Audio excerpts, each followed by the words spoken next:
membres du gouvernement, chers collègues députés, mesdames, messieurs, l'adoption du budget de l'État par l'Assemblée nationale est véritablement au cœur de la gouvernance de la République en ce qu'elle offre l'occasion de débattre en toute transparence de la nature, de l'importance et de la qualité des moyens à mettre en œuvre par les pouvoirs publics pour assurer la sécurité et le bien-être des populations au cours de l'année à venir.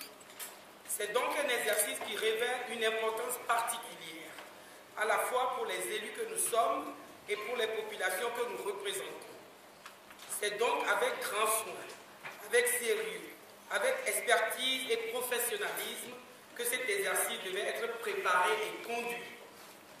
Force est de constater que depuis toujours, les gouvernements successifs du régime RPT, UNIR, UFC tournent délibérément le dos aux bonnes pratiques en la matière et font de la section budgétaire de l'Assemblée nationale une caricature parlementaire. Ainsi, sous la pression à peine voilée du gouvernement, la commission des finances de notre Assemblée a dû poursuivre ses travaux avec le ministre des Transports venu répondre au lieu et place des ministres des Enseignements, le ministre du Plan et de l'Aménagement du Territoire à la place du ministre des Travaux publics, puis du ministre de l'Énergie et des Mines et enfin du ministre de l'Économie et des Finances. Il en résulte une cacophonie qui confirme les velléités d'opacité. En raison des délais étriqués, il est à déplorer que les chapitres budgétaires de certains ministères sectoriels, notamment ceux de la santé, de la défense, de la sécurité, n'aient pu être discutés. Monsieur le Président, chers collègues députés, il nous semble que cette année, le refus du gouvernement d'adhérer aux bonnes pratiques de la présentation, de l'examen et de l'adoption de la loi des finances atteint son paroxysme au point de tourner en dérision notre auguste Assemblée. Le constat que nous faisons est très grave.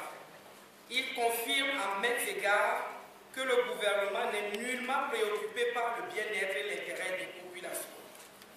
Le projet de loi de finances qui nous est soumis ne répond en rien au chapelet de bonnes intentions égrenées ici même par le Premier ministre lors de la présentation de son programme de gouvernement. C'était le 18 septembre 2013.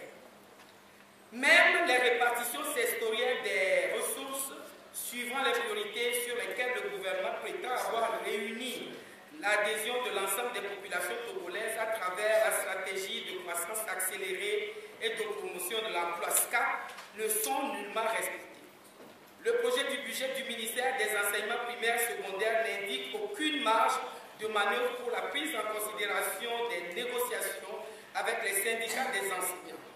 Le groupe parlementaire ANC a proposé en vain une révision des dotations des régies de recettes et notamment de l'Office des recettes Togo-RT en vue de dégager des ressources pour une satisfaction officielle des revendications légitimes des syndicats des enseignants et du corps médical.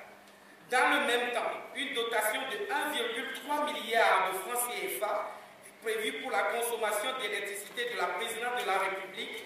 Un crédit budgétaire de 450 millions de francs est ouvert pour la construction des bâtiments annexes de la présidence de la République, alors que l'Assemblée nationale ne dispose pas de sièges et les députés continuent de siéger dans une salle de banquet.